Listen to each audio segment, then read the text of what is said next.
So I am Adam and I work for B&Q. Currently I support the store maintenance function, the SSO FM function and our energy teams. And I joined 3.5 years ago to probably chaos. And I'm going to take you a little bit on a journey, but in a very different way, through the wonderful world of Alice in Wonderland. It will depict the story of the end of the presentation. So if you're not a fan of Alice in Wonderland, leave now. If you are a fan of Alice in Wonderland and the craziness that comes along with it, it kind of fits the journey that we've been through. But I just want to kind of pass on 2 points and 2 of my goals in life that lead into why, 1, I'm standing here, and 2, everything I put forward into my work at B&Q. So one of my goals in life is to support my family. Very, very simply, there's nothing else there. It's to be there when they need me to be there and look after them where I can. That's for my immediate family and extended family. The second goal is to work within a team that loves FM, that cares about our customer, that does all the right things for everybody that's around B&Q. Not just in my area, but in all areas of our business, being from the retail shops, through to the cleaners, through to the main board directors. And I'll leave you just with one thing as we go through this. I'm not important, what we do is. So, my name changes immediately to Alice, but only at weekends. Alice, in this journey, is our FM manager. SLAs and KPIs are the white rabbit that we all chase. Being a bit naughty, the Cheshire Cat is purchasing.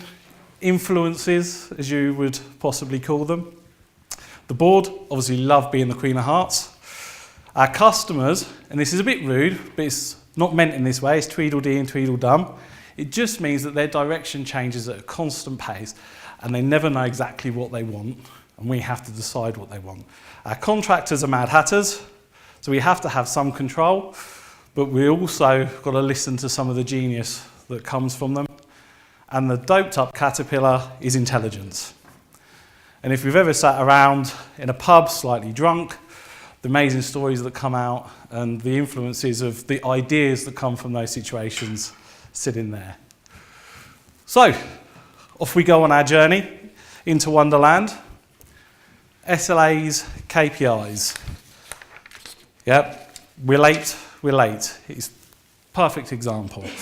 Everything we do, from writing our first contract to our engagement with our teams, with the facts that we give out at any meeting, is all around SLAs. We chase them consistently, and we chase them wherever they go.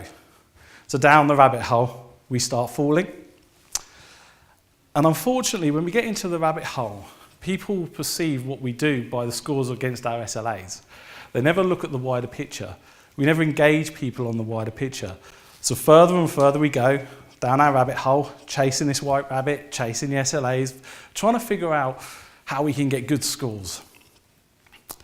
This makes it very difficult for our customer to perceive who we are, what we do. And we don't know necessarily what we're there for. So on our journey, who are we? We don't know. We meet intelligence along our way, and he's basically asked us that question. But because we don't really know, and because we've set out with a contract that basically is set in stone for our side and the supplier side, we don't listen. We can then start engaging with our customer because we've spoken to our intelligence and we've gone on our journey. Yep. We all sit around in meeting rooms and discuss that people don't know who we are, what we do. What is FM? Yeah, if we don't know what we are, what we do, and we can't articulate very well what we are and what we do, our customers don't know who we are, but they also know that we've started wrong. One of the comments from the film is you've begun wrong. So we've fallen down a rabbit hole, chasing the white rabbit as normal. We've had a little blip of intelligence that says, who are you? I don't know. I've got these things to chase after. So I'm off. I'm back chasing the white rabbit. So it's all SLAs, KPIs. We could then come to a crossroads. So if we don't know who we are, what we do, where we've come from, what we should be doing, what our customer wants, the journey keeps cycling. Yep. And up pops the Cheshire Cat.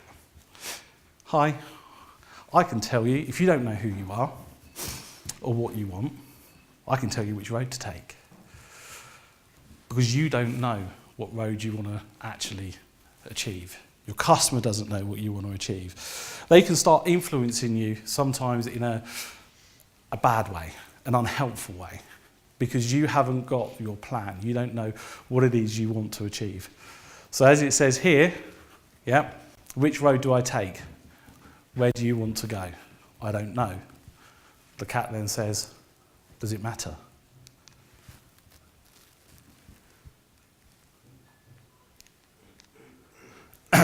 So what we think along on our journey, so we've now met a bit of intelligence. We know our SLAs and KPIs. We now have been given a crossroads to take, so we pick a road. So we get everybody in the room to discuss basically what it is we want to do. But the only thing we know is for certain is what's in the contract, which is our SLAs and KPIs. And what we do is we bring the board in, we bring our suppliers in, we bring everybody that is a part of this journey into a room. But if we don't know who we are, what we want, what outcomes we're looking for, our customers don't know who we are, what we want, and what the outcomes are, the board don't know what we do, our suppliers are getting confused, there's no direction, there's no clarity in anything that we are trying to achieve. So we end up in a bit of a Mad Hatter's tea party. So we all sit around having great conversations about a lot of things, but actually, the only thing that's for certain is what's written in the contract, which is the SLAs, KPIs, and actually, probably in most of these meetings, we don't speak that much English. So we talk about strategies, we talk about teams, we talk about all sorts of different criteria that come into that we're not actually speaking English. So half the people in the room don't even know what we're saying. Because again, we don't know what we are, we don't know who we should be, we don't know where we're going, we don't know what our customers want, we know nothing about what we're trying to achieve. And at this point, I'm probably getting a little bit tired. I am tired because my brain is working overtime. The people around me are working overtime. The influences are coming in to our conversations, and sometimes, again, not in a helpful way. We are confused. We are confused, we are tired. And up pops the cat again. That bloody cat comes in and says, I can give you a way. If you don't know your way, you don't know who you are, you don't know what you want, here is a way that I can give you some direction. But it's a shortcut. Because they don't know what they are. They're not necessarily a specialist in what we do, but they're influencing us because actually we can't communicate what we want to do. And it becomes really, really difficult. We end up in a maze. And we go back to the point of the card people painting white roses red. When I look at it, yeah, what we've got to look at is if you plant red roses, you don't need to do the extra work to paint them. So actually, when we look at what we do, we are confused, we're tired, we don't know what we're doing, so we're doing an awful lot of work that we don't need to be doing, trying to chase that bloody white rabbit around the stage, yeah? Then the board turn up. So I don't know what to do, I don't know where I want to be, I don't know any of the outcomes, I'm stuck in a maze, I've got people running around the country doing work I don't know that they're doing or should they be doing, my customer doesn't know that they're turning up, they don't actually want that work done, we're wasting a whole lot of effort and a whole lot of time, and then the board go, you're fired. That's great, because I'm tired, my team are tired, my team are unhappy, everyone's unhappy with us, and actually, I just want to get out of that situation. It becomes really draining for everyone to be in it. But luckily, it was all a dream. I was never there. The best movie cop-out ever, but it was. It's got to be a dream, because I'm actually standing here doing a presentation at this precise moment on Alice in Wonderland, which is actually quite scary, but it is a case of once you look through and you look past all of the confusion, all of the influences from the outside, what we should be doing, when we should be doing it. I think it's very, how do I put it, strange that we don't look at the talent and the people that we have around us that can help us develop something that has great meaning in what we do. So I've now woken up. I now look at the team that I've built, I look at the people I have in that team, and they are better than me. Yeah, they are better as a collective than I am. So I go back to that point at the beginning. I am not important, what we do is.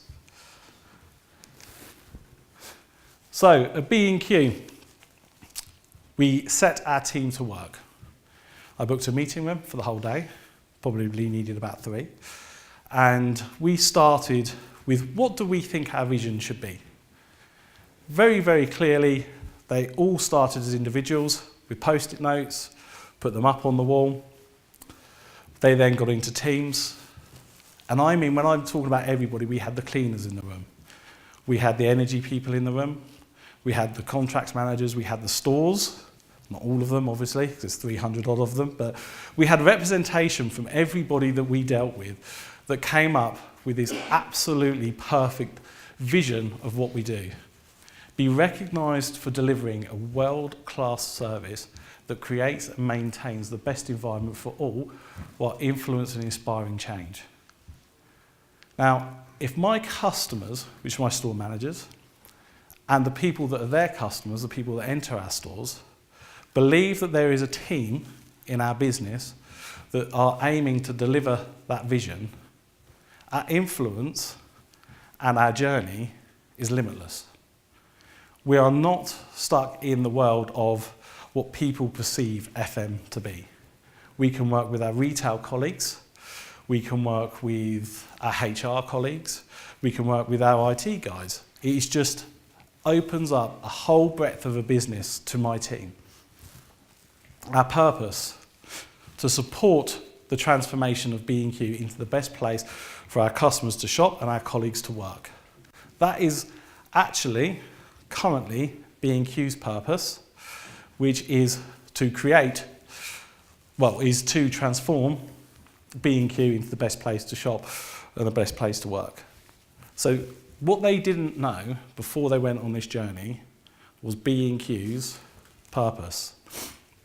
They've created a vision that linked directly into the purpose that B&Q are going through at the moment themselves. Now, every time we communicate and every time that we have any dealings with anybody that is coming to B&Q, from suppliers to store managers to our customers coming through the front door, this is what they see from my team. It is huge, it is up on the wall for everybody to notice and everybody to see. Every time we engage, we talk about our vision. Every time we speak about looking at contracts or changing suppliers or supporting suppliers through growth, we look at our purpose and what can they add. Every time I go and communicate to the board, every time I communicate with anybody, I take in our vision and our purpose. If it doesn't fit into those two things, then there is no point me talking about it. There is no point me coming and speaking to someone or coming to speak to me unless it fits into those criteria. So on the back of that, SLAs and KPIs have disappeared. And what we have done is made our team charter. And what we are here to support the customer journey to ensure the work environment is safe for you and your customers. In there, we have some promises that we have made to the business. So we have a 4-hour response. If it's urgent, somebody in my team will have communicated with a store manager within 30 minutes. I don't record this because everybody believes this. Everybody has this in the essence of everything they do every single day. So they know what the commitment they have made as a team. They haven't been told to make it, they have made it. They know what they are supposed to do. We go through it, 24 hours, 4 hours, 5 days, 12 hours, 14 days, 24 hours. This is, again, in our help desk up on the wall as the promise that we make our customers. So when they log a call or they phone in, they know exactly what response we're supposed to be giving them.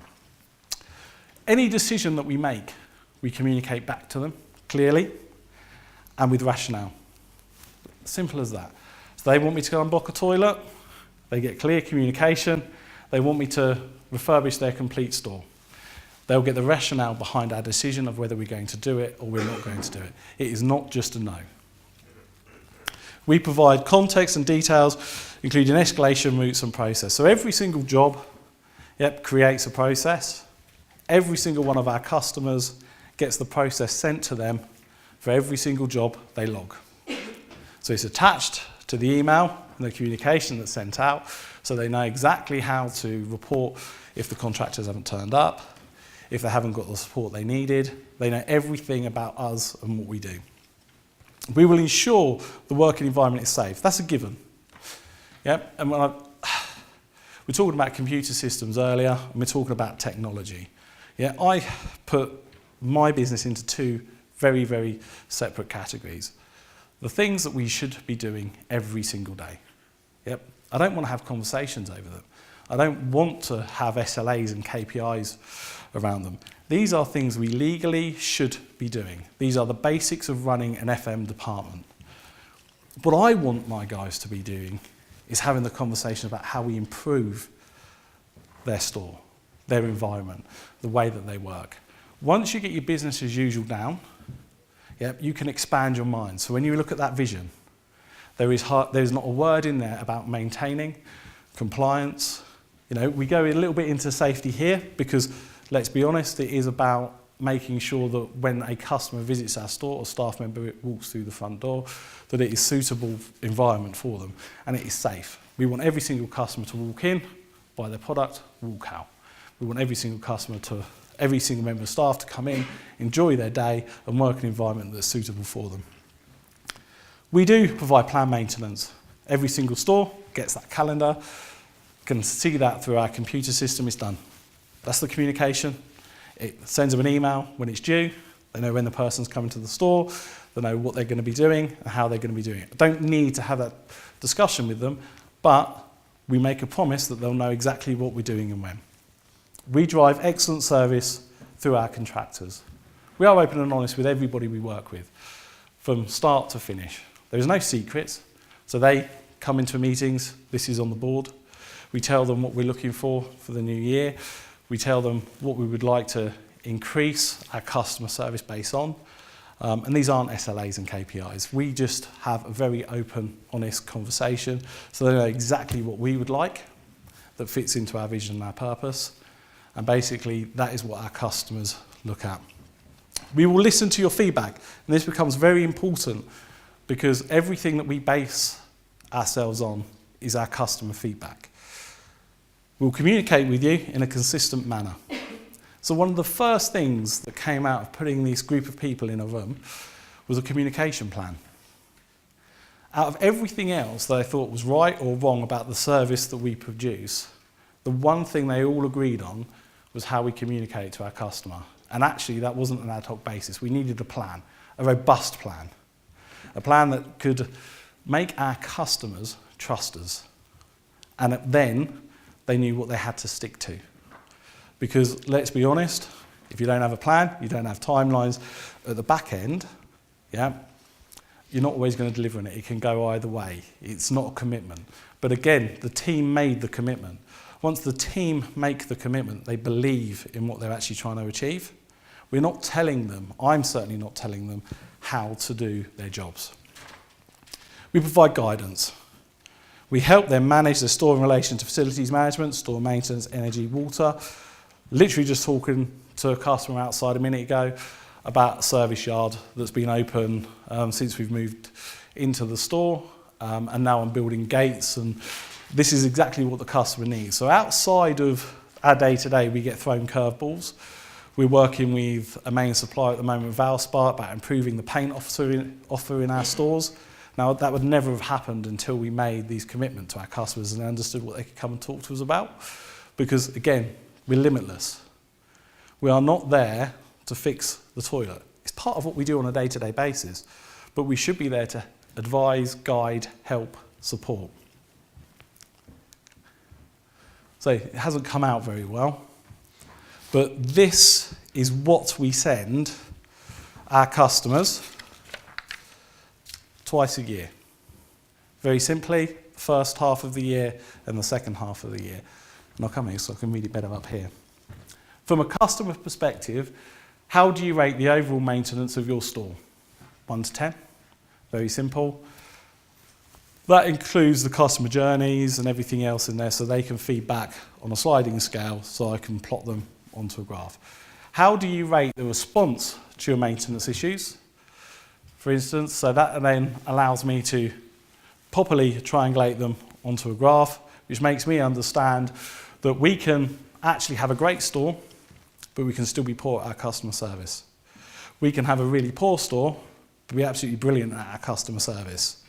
So what we've got to do is work at the weekend of both and put them into the right side, which is that they think we're absolutely fantastic at supporting their store and fantastic at the ongoing maintenance of their store. Because if we're fantastic at both, that's where we really excel in their expectations.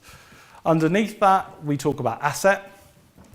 So rather than me have loads of SLAs and KPIs, what is my customer perception on my auto doors? What is my customer perception on the heating? Because that actually tells me how well that contractor is doing.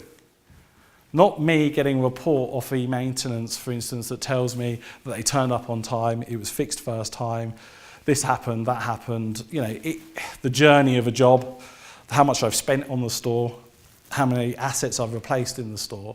Their perception is key to us being successful. So it breaks it down from what I can see in the background, which is really important for me, but it's not important to my customer. So I might have somebody that achieves all their SLAs and KPIs, of which I actually only have 2, in any given contract, which is you attend when we ask you to attend, and you first time fix where you can first time fix. And that journey is supported by a number of my team to look at the ways that we can improve in those 2 areas. Outside of that, we have no other SLAs and KPIs. I don't need to know how quickly it takes me to answer the telephone, because my guys have promised to respond to a business in the right time frame that they have built. Then we go on to things like, do we have good practices within energy management? And what do you think about the interaction of energy within the store? So then we take some key other areas of our business and we look at what their perception is on what we're doing. We keep it really simple. Out of that, we form a matrix. Out of that, we form our strategy. And out of that, we know full well that we're delivering exactly what our customer says. So we have completely stopped the Mad Hatter's Tea Party. We have completely stopped chasing the white rabbit. We have asked a question to our customers, which gives us the answer to everything that we need. So at the end of the day, if we go back to the beginning, if you start right, if you put your customers and your team at the heart of your FM strategy, what can you actually achieve? It's limitless. It's endless. The involvement within your business makes a huge dynamic change. There is no end to what FM or store maintenance or energy can do to improve our customer journey, improve our sales, and improve the environment our staff work in.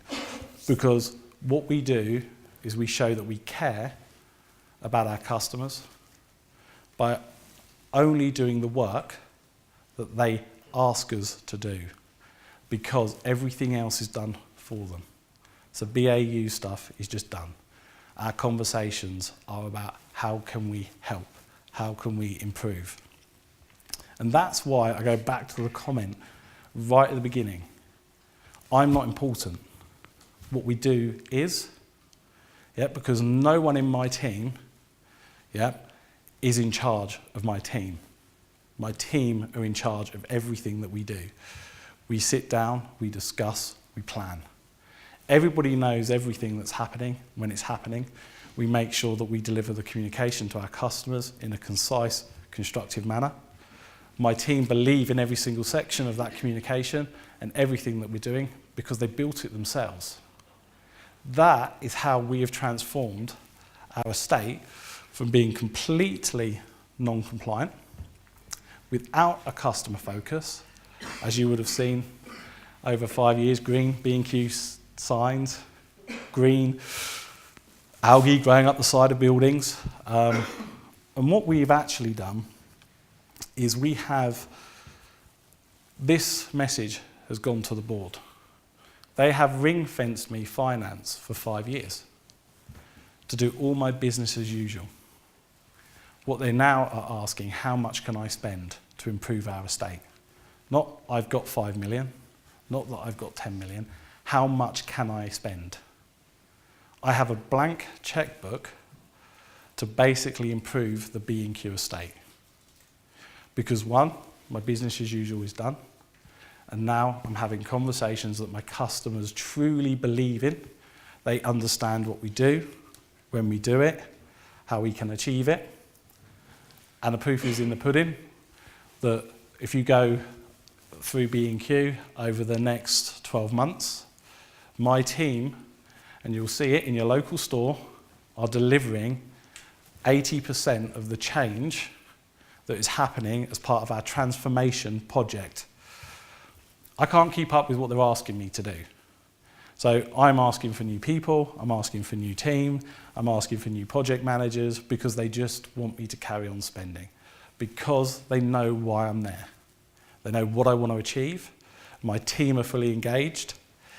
It's a complete transformation of where B&Q were 3.5 years ago. So, if we say that we truly believe that we are going to put our customers and our staff at the heart of our strategy, why do we not let them do it? Why do we not let it go? But let it go is another story for another time. And that is where we have started to fully transform the service that we deliver to B&Q. Thank you.